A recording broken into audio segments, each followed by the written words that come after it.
Os últimos 8 dias eu passei internado com a minha filha Lara no hospital. Ela estava com sinusite, com pneumonia, graças a Deus melhorou e ontem tivemos alta. Mas algumas coisas eu aprendi nessa internação. Na verdade, são 5 coisas principais que eu quero compartilhar com você, que eu aprendi nesta situação ruim, mas com aprendizado tudo acaba se tornando bom. Primeira coisa que eu reforcei esse aprendizado em mim é uma coisa que eu sempre defendo e falo para as pessoas: seja uma pessoa ativa, seja um ser humano ativo. O que significa isso? Eu vou te explicar. No primeiro dia que a gente chegou na internação, a gente entrou num quarto. Esse quarto que foi dado para nós, logo de cara, era um ovo. Era um quarto pequenininho, super apertado, antigo, não vou falar que era sujo de jeito nenhum, mas antigo e pequeno. O banheiro era grande, mas o resto do quarto era um ovo. A cama onde a Lara ia deitar era aquela cama de manivela, sabe?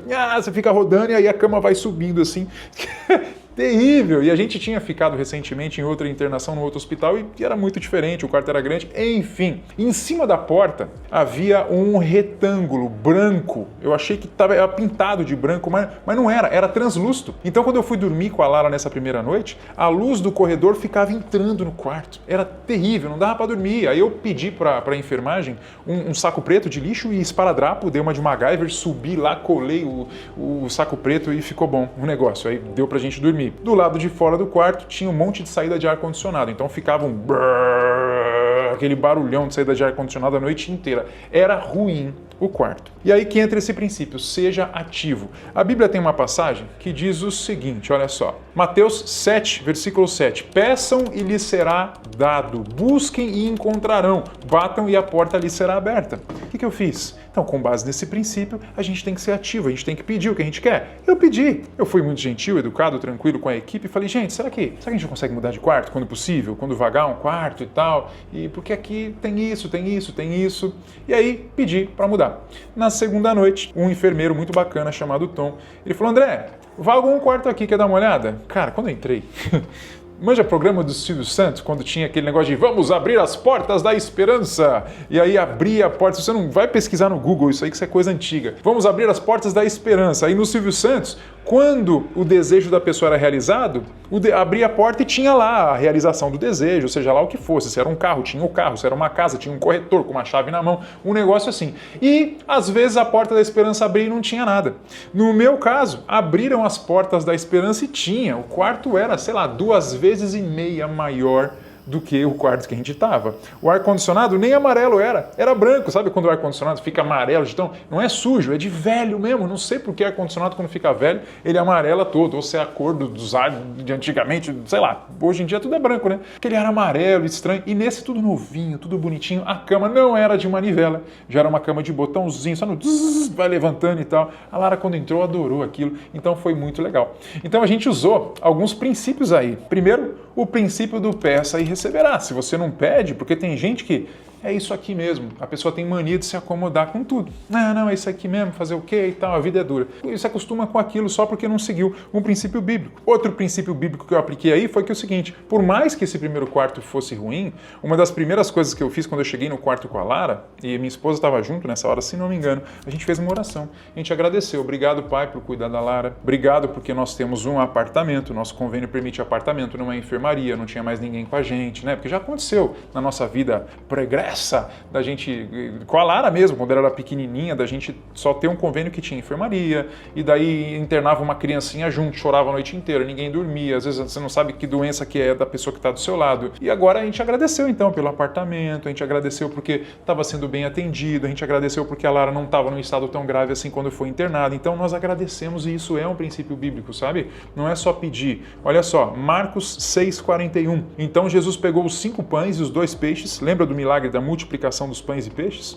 Não tinha comida para um batalhão de pessoas que estava lá. Os discípulos chegaram para Jesus e falaram: mestre, como é que a gente vai fazer? Ele falou: pede para o pessoal dar o que eles têm aí. Aí um menininho deu lá, ele deu 5 pães e 2 peixes. O que Jesus fez? Está escrito aqui, ó. Jesus pegou os 5 pães e os 2 peixes, olhou para o céu e deu graças. Em seguida partiu os pães e entregou aos discípulos para que os servissem ao povo. E ele também repartiu os 2 peixes entre todos. Todos comeram e ficaram satisfeitos. E os discípulos recolheram 12 cestos cheios de pedaços de pão e de peixe. Então Jesus olhou para o céu e deu graças. E quando a gente chegou no quarto, a gente A primeira reação foi, putz, e a segunda reação foi, vamos lá, olhar para o céu e dar graças. E depois, pedi e receberá. Então, pedimos, eu pedi e nós recebemos. Primeiro aprendizado, então, seja ativo, peça o que você quer, porque você bem pode receber isso. Segundo reforço de aprendizado que eu tive, seja agradável, gentil e educado. Sabe, durante a internação eu fiz questão de tratar muito bem toda a equipe, médicos, enfermeiros, técnicos. E geralmente o paciente, muitos pacientes, não vou falar por todos, mas a gente vê muito paciente reclamando porque você está acompanhando a pessoa e a pessoa está com dor, e está acontecendo isso, e está acontecendo aquilo e tal. Não é que eu não tive reclamações do quarto. Tinha,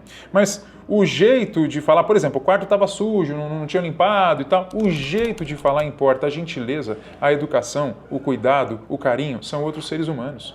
Então toda vez que eu precisava pedir alguma coisa, era com carinho, com gentileza, com educação. E aí o que acontece? A vida é como um espelho, né? Você trata com respeito, carinho e educação, geralmente, há exceções, mas geralmente você recebe isso de volta. André, todo mundo te tratou com gentileza, carinho e educação sempre? Cara, não. A gente também não pode achar que as pessoas têm que obrigatoriamente estar nos melhores dias delas sempre, mas a maioria, pelo menos 90% das pessoas, foi muito bom atendimento durante todos os dias. Uma gentileza muito bacana, sorriso no rosto das pessoas. Tem um ditado que diz, sorria para a vida e a vida sorrirá para você. Pois é, eles entravam no nosso quarto, a gente estava sempre sorrindo. Eu e a Lara, a gente estava sempre sorrindo. Tá tudo bem, ok e tal, né? A Lara chora. A minha filha é um exemplo também, porque ela não é de reclamar. A minha filha é um exemplo de Deus, cara. Ela não reclama. Então ela chorava só na hora que ia trocar acesso, tirar sangue. Nem tirar sangue ela estava chorando muito. A bichinha é um exemplo. Então a gente sorrindo, fomos agradáveis e em contrapartida eles foram muito agradáveis também. Então, segundo princípio, seja gentil, educado, tenha cuidado com as pessoas. Terceira coisa que eu aprendi,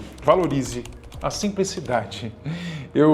Tivemos alta ontem. Quando chegou em casa, tinha tanta coisa para fazer, a casa estava limpinha, estava tudo certo, mas tinha que ir na farmácia comprar remédio para Lara, aí tinha que marcar consultas e tal, aí tinha que lembrar que remédio que tinha que dar, porque agora não eram só mais os enfermeiros, né? Aí hoje a moça que ajuda a gente em casa, ela vinha, mas será que tinha mistura para ela fazer de almoço? E amanhã, onde a gente vai trabalhar, né? Eu e minha esposa, onde que as crianças vão ficar, como é que vai fazer, quem vai ficar com o carro, como é que faz? Muita coisa na cabeça, muita coisa para fazer. E aí, valorize a simplicidade. Por quê? Porque lá no hospital era tudo muito simples. Era um quarto, tinha a cama da Lara e tinha o meu sofá. Eu me preocupava com o quê? Remédio praticamente não me preocupava. As enfermeiras vinham dar. Comida, não me preocupava. A comida vinha, né? A comida vinha, tinha os horários da comida. Máximo atrasava meia hora, ai meu Deus, atrasou e tal, mas não me preocupava. Brincar com a Lara de vez em quando para deixar ela animada e trabalhar toda vez que possível. A preocupação era só isso aí que a gente cuidava, que eu ficava cuidando. Então a mente ficava limpa. Quando você vive uma vida mais simples e isso caiu a ficha agora. A tua mente fica mais livre e você flui mais naturalmente, sabe? Quando você se enche de coisa, de afazeres, de atividades, de coisa física mesmo, porque cada coisa que você compra é uma coisa a mais que você tem que cuidar, concorda?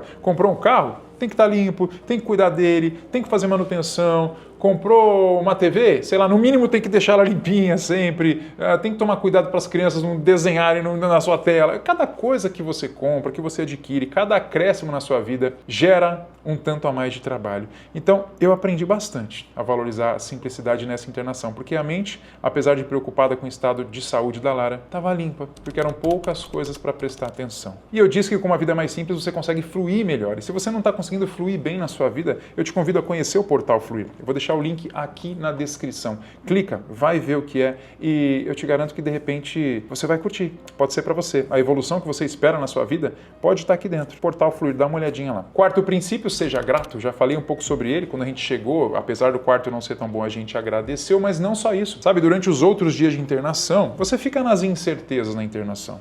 Será que vai ter alta logo? Você se pergunta até, será que vai melhorar? Claro que vai. A gente confia em Deus, mas dá medo, né? Dá medo. Então, são muitos serás. E o que acaba com esse monte de serás? É a gratidão. Eu acordava de manhã, eu resolvi ser grato na internação, porque é um princípio que eu já ensino para os alunos do Portal Fluir. E a gente, inclusive, lá na comunidade, a gente tem uma aba da comunidade lá no Telegram, que é a aba gratidão. Todos os dias a galera coloca lá pelo que eles são gratos. E aí é legal, porque você vê o seu e você vê o da galera, você fala, cara, que legal, né? É uma enxurrada de gratidão, assim. É muito legal, isso faz muito bem. Então, no meu caso lá no hospital, eu acordava e eu era grato e fazia a Lara ser grata também. Então, nossa filha, tá chovendo, que bom, né? O ar melhora. Falava para ela, é mesmo, né, papai? É, beleza. Aí, outro dia amanheceu o sol. Filha, hoje dá para ver o céu azul, olha que top, tá lindo demais. É, papai, verdade, bonito. Então, a gente agradecia pelas coisas. Chegava a comida, filha, que top, veio um franguinho hoje. Adoro frango, ela falava. A Lara é pra cima também. Então, isso enche o seu coração de coisa boa. E aí, sobre encher o teu coração de coisa boa, tem uma passagem bíblica também que fala sobre isso. Mateus 6, 22 e 23. São os olhos a lâmpada do corpo, né? Os seus olhos são a lâmpada do corpo. Se os teus olhos forem bons, né? Se você enxergar coisas boas, todo o teu corpo será luminoso.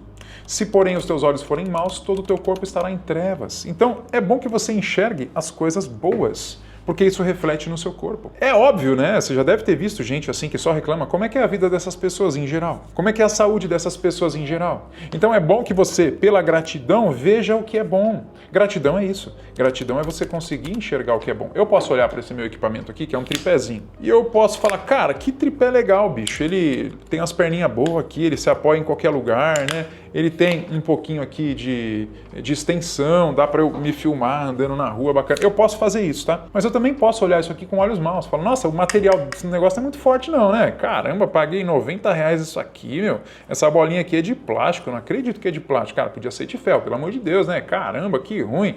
Essa perninha aqui, não sei não, hein? Não sei, podia abrir mais, porque aí eu podia deixar em qualquer lugar com mais... Você entende isso? Eu posso reclamar, eu posso agradecer por tudo, você está entendendo? Tudo tem aspectos para você ser grato, então seja grato, porque isso vai mudar você. E por último, ame, exercite o amor. E agora eu estou falando do amor íntimo mesmo. Entre você e seu marido, você e sua esposa, enfim, você e um parente, você e sua mãe, seu pai, exercite isso. Sabe o que acontece? Durante alguns dias na internação, eu fui revezando com a minha esposa, né? Então tinha dia que eu estava bem pra caramba. E ela não, ela estava triste ou ela chorava, aconteceu alguma coisa e eu, do mesmo jeito que eu fiz contigo aqui, mostrando versículos bíblicos e puxando a palavra de Deus à memória, eu animava ela. E eu estava animado e eu conseguia ajudar ela a ser grata. Agora, tinha dias que era o contrário. Acontecia alguma coisa com a Lara, ela ficava meio piorzinha e tal, e eu ficava mal. E então chegava ela e com muito amor ela falava comigo e me animava. Entende isso? Então, exercitar o amor pelo outro é muito importante. Como a gente construiu esse relacionamento forte, sólido e fincado na palavra de Deus, a gente consegue contar um com o outro nesses momentos. Eu até falei para ela, falei, amor, você reparou que legal? Quando você tá fraca, eu tô forte. E quando eu enfraqueço, você tá forte e você me fortalece, a gente se fortalece juntos. E isso é maravilhoso. Então essas foram as 5 coisas que eu aprendi ou reforcei o aprendizado durante a internação. Espero que elas sejam boas para você também, independente da situação de vida que você esteja vivendo. Se você estiver vivendo dias maus e eles acontecem, na Bíblia está escrito que nesse mundo tereis aflições. Jesus disse isso, mas eu venci o mundo, tem de bom ânimo, Jesus falou, para a gente se animar, porque ele venceu o mundo e nós vamos também. Então se você está passando por alguma dificuldade, eu espero que esses princípios te ajudem a passar por elas melhor. E se você quer se juntar a nós no Portal Fluir, vai ser um prazer. Aí a gente vai estar mais juntos mesmo, a gente vai se falar todo dia, tá bom? A gente tem aula ao vivo também, uma vez a cada 15 dias tem aula ao vivo. Enfim, temos o nosso Clube do Livro, que é fantástico. Clica no link da descrição e vai conhecer. E no final vou deixar mais vídeos para você ver. Um grande abraço, até a próxima. Tchau, tchau.